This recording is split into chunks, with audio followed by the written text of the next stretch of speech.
Hello and welcome, everybody. Thank you for joining the CustomerX Speaker Series. We're so excited to have you here. My name is Grace Wells, and I lead our customer and product marketing at Trust Radius.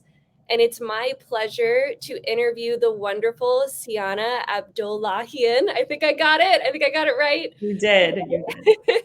Who is our Director of Customer Advocacy at Snyk. A big part of CustomerX is elevating CMA professionals across the industry and sharing their story and all of the great work that they're doing. So I'm really excited to showcase Ciana today and give her the opportunity to talk about her program at Snyk. But before I do, let me tell you a little bit about what CustomerX is and how you can potentially participate with us. So last year, Trust Radius partnered with our friends over at Slap 5 to host this really special awards recognition showcasing customer marketing and CMA professionals who drive a really big impact at their organization. And this whole program is nomination based. So it's a nomination based awards program, and you can nominate yourself, you can nominate your peers in the industry, and it's really just a great opportunity to, again, just show off the wonderful work that you're doing and potentially get you more budget in the future, put it on your resume, and really get to collaborate with your peers as well.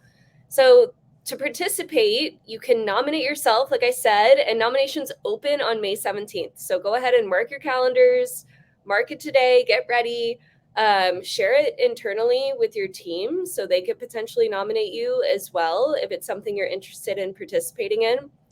There are a variety of different awards that you can be nominated for. So we have Product Portfolio Pioneer, Market Trailblazer, Innovation Driver, Expansion Engineer, Retention Champion, and the list goes on and on. After you've applied, there is a stringent vetting process for finalists and winners, which includes a research team and a whole panel of very impressive judges looking at your nomination. So, with all of that, with the vetting process, winning a CustomerX Impact Award is a really big deal. And it's something that you should be proud to win and participate in. And even to be nominated is a huge deal. And if you talk to any of the folks that attended the award ceremony last year or Customer XCon conference in Boston, it is a really fun time to just be there amongst your peers and participate. So I hope I've done a good job explaining it. And that brings me to why we're here today, right? We're showcasing professionals doing a great job working in the industry. And that brings me to Ciana. Ciana, can you tell me a little bit about your role and what you do with Snyk? Yeah, absolutely. Hi, everyone. It's such a pleasure to be here sharing a little bit about what I do at Snyk with you all. So, I am the Director of Customer Advocacy at Snyk. We are a developer first security company. I've been here for about a year now. So, I'm the head of customer advocacy. We really work on driving voice of the customer throughout everything we do. So, I kind of like to break it up into 4 different areas. How do we identify advocates? How do we engage them? How do we mobilize them and promote them? So that's kind of the scope of what I'm doing today at Snyk. Awesome. And can you tell us a little bit about some of the strategic initiatives that you've built and grown working at Snyk that fall under the customer advocacy umbrella? Yeah, we really, I try to tie it to top level goals. So if we look at what our management really cares about, it's about winning in the enterprise, CISO awareness and advocacy, and changing the market conditions. So really, what we tried to do is kind of align to those different categories. So winning in the enterprise, we knew that Gartner was a big deal with that. So how do we drive more reviews to influence our position in Gartner peer insights? And then for CISO awareness and advocacy, how do we have a program, which is our Lighthouse program, to engage CISOs and get them participating in advocacy activities? And then our customer value study was how we kind of dealt with the changing marketing conditions, like how can we prove the ROI and value of Snyk to those to our prospective buyers. Nice. And Ciana and I had a little catch up yesterday actually, and we had a wonderful conversation talking about your Lighthouse program. Can you tell the audience what that is and go a little bit deeper in how it's organized? Yeah, so our Lighthouse program is really like our C-level advocacy program. So what we did is we look for ways to engage our C-level or execs, CISOs in our case. So we have a program where we do virtual roundtables quarterly. So we get strategic leaders at our customers, our most strategic customers, together to talk about industry topics that are relevant to them. So for us in security, right now, generative AI is really popular. So we get them together to speak a little bit about those types of things. And it becomes like very therapeutic in nature. So our C-levels get together and they talk a lot about their challenges in these kind of industry topics. And what we do is we kind of cultivate this little bit of this network and community. And throughout kind of that value exchange that we're giving them the opportunity to network with each other, we're seeing that they're willing and open to engaging with us in advocacy activities. So that's the piece of it that we run. And in parallel, our demand gen team and our regional marketing teams are also doing CISO programming. So what that means and what that looks like on the demand gen side is how are we building content that speaks to that audience? And we get a little bit of that intel from what we're doing from the Lighthouse program. And then on the regional marketing level, like how are we engaging CISOs in the field? So we do a lot of executive dinners across the US and globally. And then we're now kind of doing executive level events attached to bigger global trade shows. So like the RSAs of the world and Black Hats, which are really big industry events in security.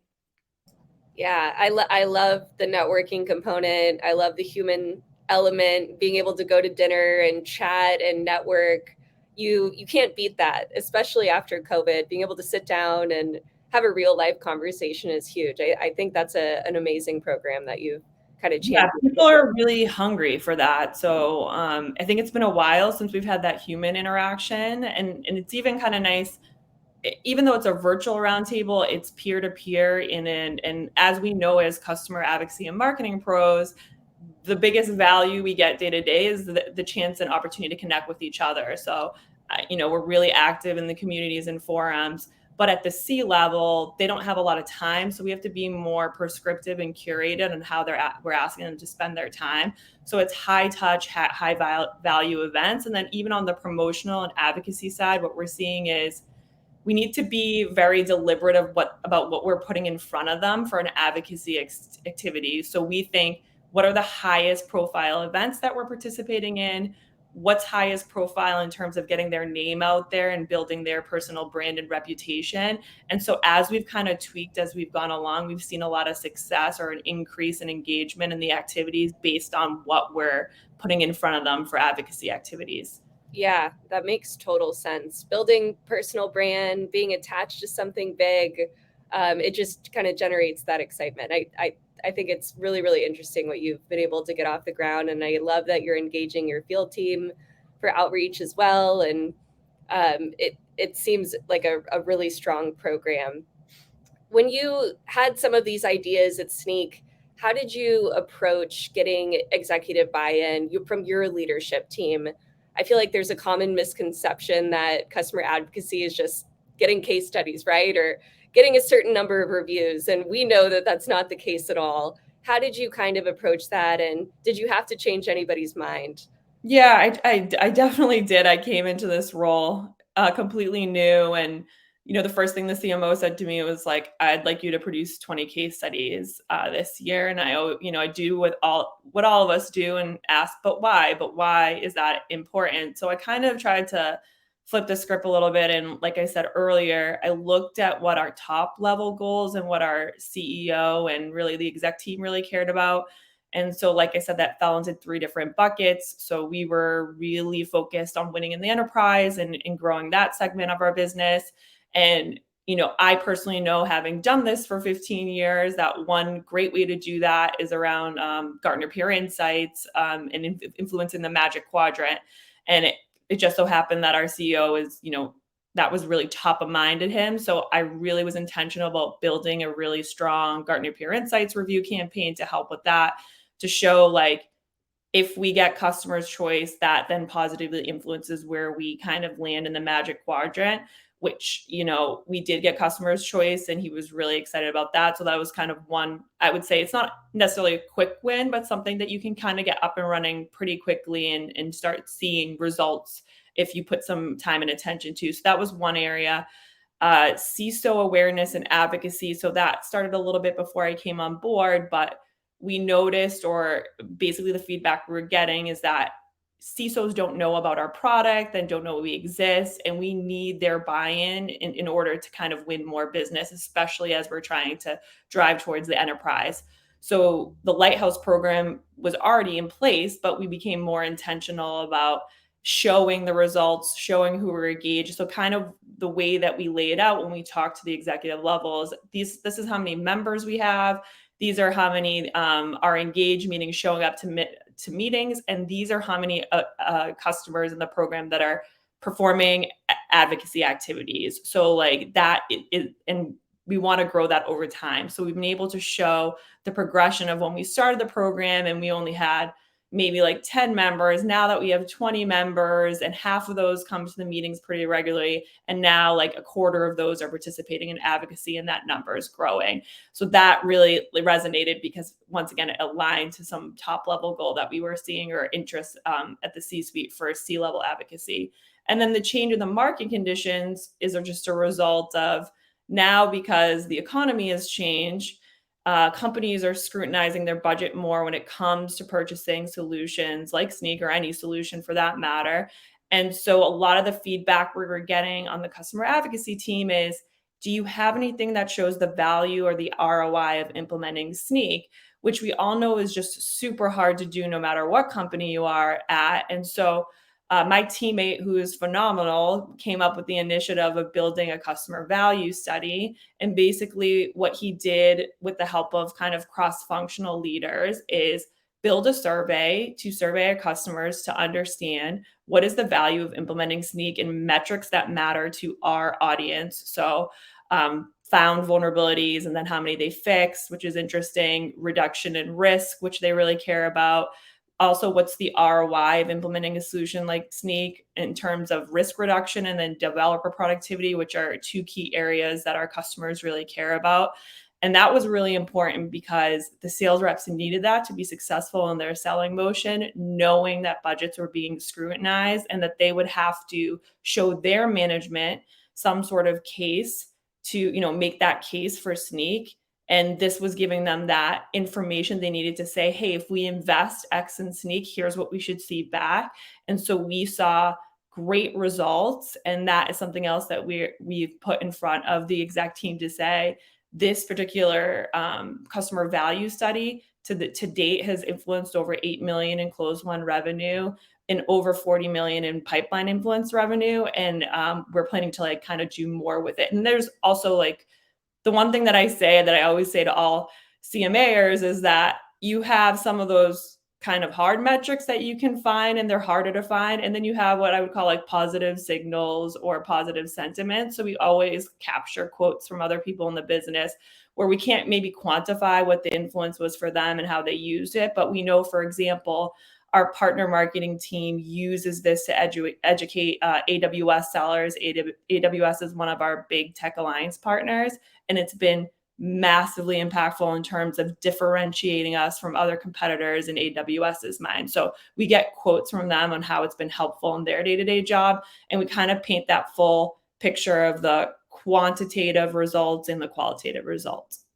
Yeah, I was going to ask you, at the value study, at the value survey, do you create marketing collateral for your sales team based off some of those tidbits that you receive, what's valuable, how they're proving ROI, and so on and so forth? Yeah, my counterpart actually did a great job. He got a whole deck created with all the different stats and metrics. And we actually did an enablement on how to talk to the ROI metrics, like how we got to those numbers. Because it's one thing to have the numbers, but the next question you're going to get from your prospective buyers, well, how did you get to those numbers?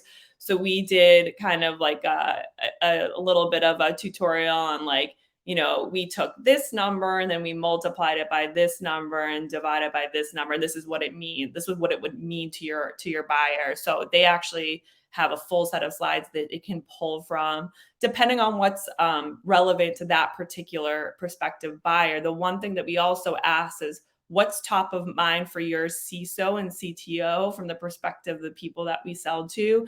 And then we kind of took some of the results and bucketed them under those key themes. So if our seller knew or AE knew that, ease of use was particularly important, they could pull in the stats that were related to ease of use and talk specifically to that. Love the approach. Really, really smart. I haven't heard, we hear about CSAT surveys, NPS surveys, but I love the approach of doing a value survey and then arming the sales team, creating collateral, using it to inform strategy. Really, really smart. And we do have a message from Rebecca in the chat. She asked, what are the activities you're looking to drive from your advocates? Yeah, so we have all of the, I think, traditional things that customer advocacy pros deal with. So it's a lot of the webinars, speaking opportunities, reference calls, PR sometimes, analyst relations calls, and references for reports that are coming out. So we really drive to all of those. The other thing that we are starting to do that I think gets lost sometimes is what I would call the promote part. So it's one thing if you get your customer to speak on a webinar, but how do you take that content and promote it after the fact and be really intentional about all the different places it can go? So that requires like a really tight integration with your demand gen team. Like a recent example was our demand gen team, our digital team specifically wanted to do a LinkedIn enterprise campaign. We spoke to them specifically about the stats that we got from the customer value study because those really speak to an enterprise audience, created some ads around that. And, within those ads also added customer voice. So quotes from different customers, examples from different customers, like results. So we had the customer value study was more of aggregate customer data, but we also weaved in specific customer stories that talked about their story and the kind of their results they saw as an individual customer. So weaved some of that. And now we have a whole like awareness campaign through LinkedIn ads using both the customer value study and case studies we did. So that's what we try to do, like after an asset, like after a webinar happens, or if we have someone speak at an AWS Reinforce or a Black Hat or wherever the conference might be, we look back at that piece of content and think about two different things. How can we promote it from a demand gen perspective? And then how do we get in the hands of sales and allow them to use it where it makes sense? So, we had Neiman Marcus present at AWS reInvent last year. How do we then go to our sales team and say, hey, if you have any retail opportunities that, have the same products, the same two products, this might be a great webinar for you to send that talks specifically about how they're using a Snyk in the value scene. So just getting that also into the hands of sales for them to use within current opportunities and future opportunities. I'm just curious, how often are you running that survey? We do it once a year. So we just kicked off the 2023 one. We're looking to get additional feedback from the field. So one thing we heard was, this is awesome, but some of us have existing customers that we're looking to expand. So we would like to see like what's the incremental value you get from like using more products of Snyk. So that's something that we're going to look to highlight this year. Tool consolidation, which is along the same lines, is something that we heard feedback on. What's the savings or value you get out of consolidating tools on Snyk? So that's something we'll look at this year, but we expect probably this year's study will come out sometime in August. I'm excited to hear what the results are of the next Yeah, step. we're excited about it too. Yeah, expansion tidbits and kind of expand your ROI story. I know, and you kind of touched on this a little bit with the Lighthouse program, engagement's an important KPI for you. If you had to look at your program holistically, what would you say are the top 3 metrics or KPIs you use to kind of measure effectiveness of your strategy?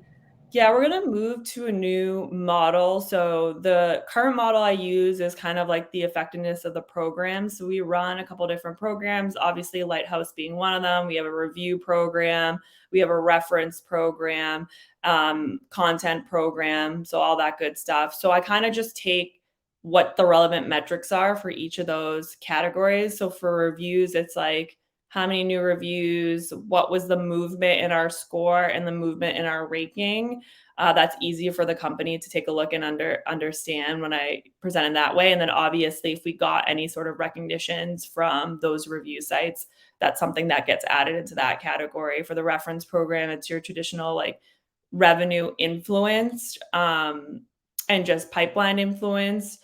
we want to kind of, I think, what I would love to see more of beyond the reference program is like that's very sales focused, but I want to also move to like how we're influencing marketing campaigns. So we're in the process of tagging advocates to marketing campaigns where we're using them. So like for example, we had a upcoming webinar event, like a virtual wine tasting webinar with a VP of a healthcare company, and like we'll tie him to that campaign and then see like the influence of him as an advocate on that campaign, or just influences of customers in general on marketing campaigns. That's something that we've been lacking now, so that will be added to the mix. And then for Lighthouse program, I think I mentioned it's just the engagement and then the advocacy, and then we'll move to like how more holistically, how are we moving enterprise customers from, not being advocates to advocates, but that's like more, bigger picture. So we're really like looking to broaden it. Right now it's really program based.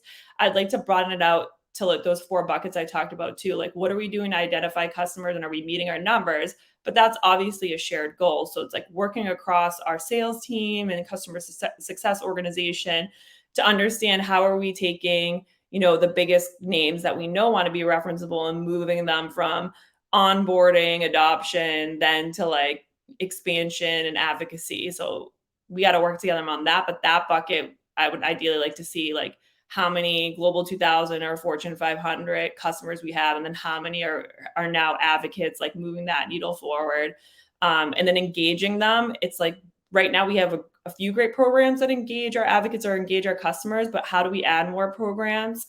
And then, how do we get them moving into what I would call like mobilizing them? How do we get them speaking positively about us, or just speaking about the industry and thought leadership in general? So those are more what activities they're participating in and where we're plugging them in. And then the last piece is what's the promote piece is how are we influencing revenue and pipeline? So I'd like to kind of look at it more in a holistic view and kind of break it down that way. So it's just not based on programs. It's just, and it gives the company something to align to versus us owning a program and we own the outcome. If we look at it this way, everybody has ownership of those 4 buckets, and it's much easier for me to make that case showcasing it that way versus the way that we're doing now. Like these are the programs we own and these are the results we're seeing.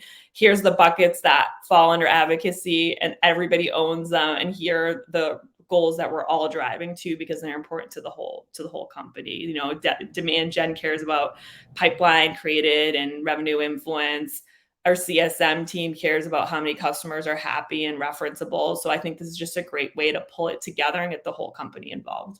Yeah, I love that. And from talking to CMA professionals in the series and at the CustomerX conference in Boston, everybody is kind of shifting to that perspective that leveraging customer voice across the entire company and having, like, to your point, it's not just a program, it's beneficial for everyone. So how can we align our goals to company goals and weave in that customer voice?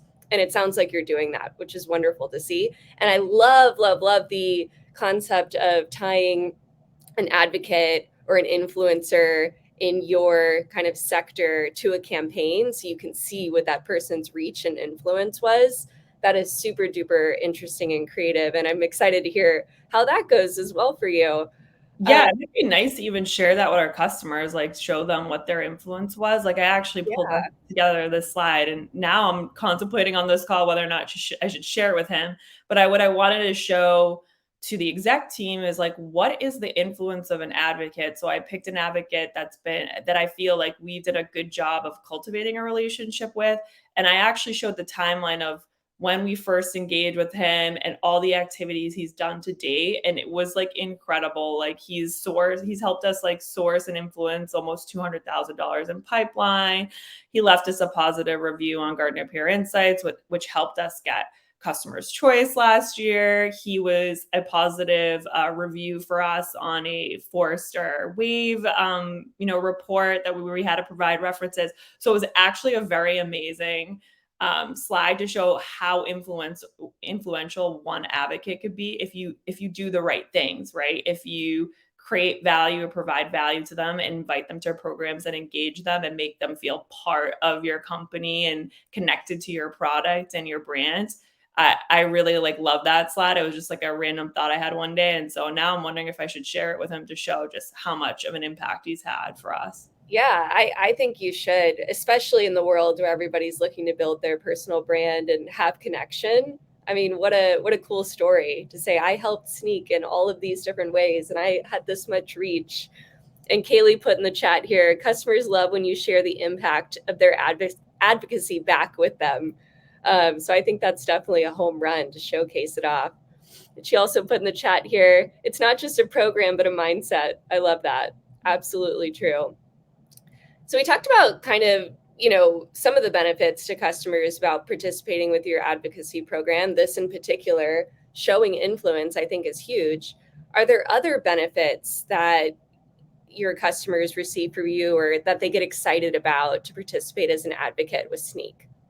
Yeah, so we're in the process of revamping our advocacy program. So the interesting thing is like we have two different audiences, developers and security professionals, and our developer relations team was focused on having like kind of an advocacy program for the developers mostly. And we've kind of been focused on having a advocacy program for security professionals. But what we really thought it might be interesting to combine the two, as we're seeing that security professionals can't be really successful using our product unless they get developers to adopt it.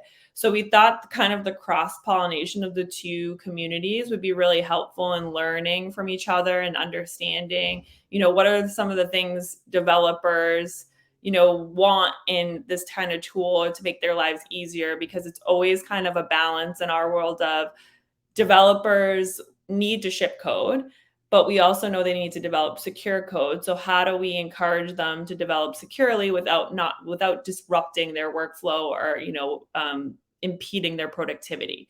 So we thought that would be kind of creative and interesting, and we're working really closely with the DevRel team to combine the two. And because of this, there's going to be so many more benefits to our customers in joining our program. So they will have a community space that is really active that the DevRel team manages now, where they can basically talk to other folks about some of the challenges they're seeing or just anything in general. And they also host monthly meetups to talk about kind of hot topics, new features and functionality in our product. So those will be monthly meetups they'll get access to.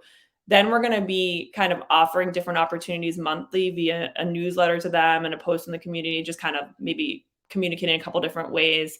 So like some of these speaking ops that we have, opportunities to showcase them in content we're doing, social campaigns and all of that. So it's going to be like a more comprehensive program, which I'm really excited about, because I feel that's an area that we haven't been able to invest a lot more, like a lot of time in up to date. And kind of sharing that program with the DevRel team allows us to do so much more for our advocates. So they'll be able to do that, and they'll be like engagement based, appreciation. So, we have our developers love swag. So do our security pros. So we have tons of swags we'll offer them. And also we do individual things based on what we know about that person when they do something for us. So it's going to be a great program. I would say that's a little bit of work in progress. I've only been here a year, and my counterpart has been doing this for 3 years on his own. And we just have such a broad scope of what we do. It's like something I think we prioritize depending on the time. So this is our time to prioritize and that engagement with the customers. So that will be kind of the scope of what they get once this program's up and running. Yeah, I was actually going to pause for a second and ask how long customer advocacy has been around at Snyk and how long you've been there, and you just answered that. So it sounds like your colleague's been there 3 years. You've been there only a year, and you've made such a huge impact. It's amazing. Where do you think where would you like your program to go in the future? Like, what it would be your ideal vision? Yeah, so it's so funny because Brian's my counterpart, we're talking about this today, and I just would, like everybody else, want more resources to focus on some of these pieces. So I think really what we need to do is bridge the gap that we have with the CSM team. It's not intentional. It's not because they don't want to help us. It's just like a lack, I think, of understanding what we do and how we work together. So, we have a new chief customer officer. So perfect time to kind of reset and understand from her what's worked in the past. How have you seen this kind of relationship be successful. So understanding like what are the customer journey checkpoints that we need to be tracking for advocacy, and how do we get that information to the hands of Brian and I so we can start the work of engaging them. And then obviously on the engage piece, having more programs for our customers that provide value to them. We've kind of scratched the surface there and we've identified, I think, where we want to put more investment. So I'd love to see like, I think that would be an area that Brian could own, like that whole like what are our, kind of voice of the customer programs or just customer programs in general? What are those programs to engage and provide value to customer? And then just continue to do the work that we're doing on the mobilize and promote side, just get more ingrained to our demand gen team. Like I think because we've been intentionally meeting with all the different teams in demand gen, we've been more incorporated and more just top of mind when they're kind of thinking about campaigns. And so this, it's called Taste of AppSec campaign that's happening the end of this month, this webinar. Already the attendance, like the registrations, is 100 people. They're all very relevant titles, a lot of director, VP titles. So we're really excited about these are just some positive signals that these kind of things are working. So just continuing to kind of grow that out. So I just would like to see like us fill some of the gaps that we have in the 4 different areas, and then just hopefully drive more results and impact. Yeah, that sounds great. I'm curious, future state always want to do more, always want to engage and add as much value as possible to customers, always want more hands on deck. I think every CMA professional says that. If you look at your program today, what are you most proud about that you've gotten off the ground and created? Even though my counterpart did like most of the work because I was so new when he started, the customer value study has been just, I think, a game changer for our company. It's referenced in everything we do. Like we were talking to, we have a bottoms up demand gen team who really like works on getting users engaged and then try to convert them into pipeline. And they said that they used the data from the customer value study last year to understand what are some challenges developers have when it comes to like our product or kind of comes to security in general. So they're building content based on what came for that study. So like beyond even just the actual study itself, the data has been used by a lot of our marketing folks to kind of glean some insights that they use there. And then it was a great example of marketing and sales alignment. We looked at a problem or a challenge that sales was seeing and we worked with them. We had a focus group before we got the study off the ground to understand, are these the right metrics? What do your prospective buyers care about?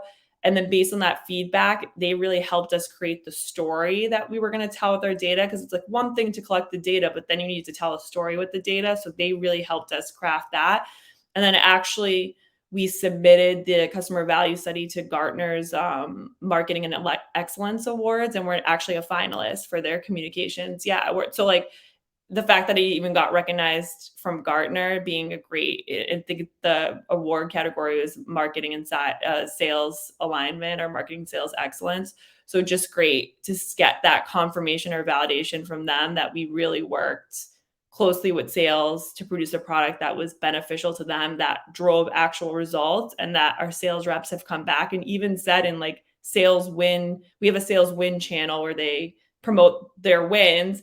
In specific cases have called out the customer value study as being a critical piece of winning that opportunity. Yes, that's amazing. And it looks like we have another comment from Kaylee here. Love turning a single ask, in this case, the value study, into a multitude of assets and contribute to teams across the org. Fantastic. I couldn't agree more. Congratulations on the recognition with Gartner. That's amazing. It's wonderful, when you can see the output of true collaboration internally when you work together. And this is just a phenomenal example of that. When we chatted the other day, you said that you've been working in the CMA world for 10 years? A long time. Closer to 15 now. Closer to 15. Believe it or not, yeah. That's amazing. If you had any advice, let's say like your top couple pieces of advice to folks just getting started in customer marketing and CMA, what would you tell them? I would say the best thing to do, or the thing that's helped me be successful, is like always be curious of what's going on across the company, because customer marketing and advocacy fits in everywhere. And the more knowledgeable you are, the more you can help drive other programs and initiatives. So it's just interesting.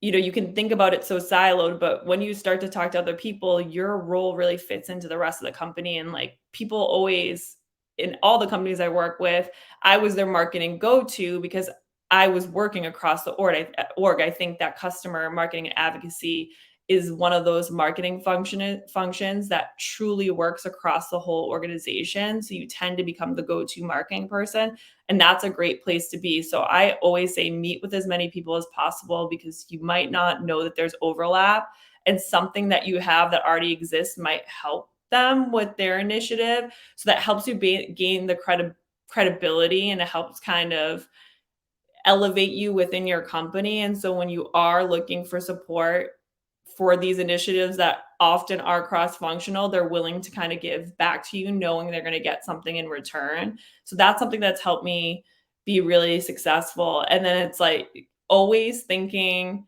about your audience when you present what you're doing in CMA. So there's a lot of, I say, like, we got to find our angle. Like I tell this to my counterpart, what's our angle with this person? What's our angle with this leader? You always have to relate what you're doing to what they care about and the lens that they look at the world. So it's very different. Like the demand gen lens is very different than the product marketing lens, is very different than the exec lens. So I always like to, like, when I go in, we always ask, what does this person care about, to relate what we're doing to them. So like we had a presentation to a VP of sales this week. So we very much related kind of what we were talking about to what they cared about, to try to get, the best possible reaction. So those are kind of some of my biggest pieces of feedback. And I guess the last one would be just be results driven. You have to be in this world. And I know that CMA is a space that it's not super tangible, but there's always we're storytellers. So there's always a story to tell.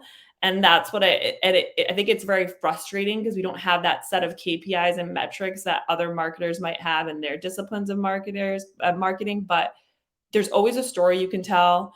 There's always a way to kind of display the data that makes sense to the person you're talking to. So always be looking for that angle, and always be showing the results of your programs. And it doesn't always have to be quantitative. Qualitative sometimes makes just as big of an impact, if not more. And we try to do that in everything we do. And even with the customer value study, where we had that quantitative feedback, we actually went through gong calls where we searched for a customer value study to see where the sales reps were pitching it or talking about it. And we looked at the customer or prospective customers' reactions and pulled quotes from their reactions to what they saw there. So that was that's really powerful, and not necessarily like something that's a number or an increase in improvement. Absolutely.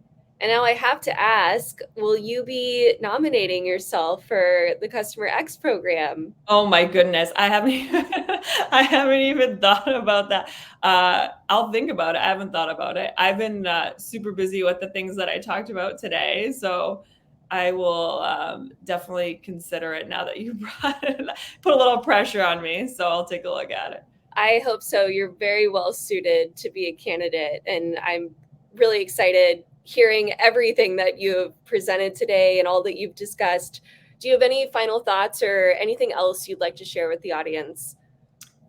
I think one thing I said to you is, I think that the biggest opportunity we have now, and I think a lot of people are focused on it, is like figuring out, how do we make our roles indispensable to CMOs and just execs in general. So I'm very much trying to help solve for that problem. So if anybody wants to chat about that or talk to me about how I present my programs, and there's so many people in the space that have already done a really great job of this, like Leslie Barrett and Kevin Lau. Like Kevin and I talk, and he gives me all sorts of advice. So I think if we kind of put our heads together, we can come up with like, what's that framework that we present that has them understand this is an indispensable role, and it provides a lot of tangible, meaningful results to the business.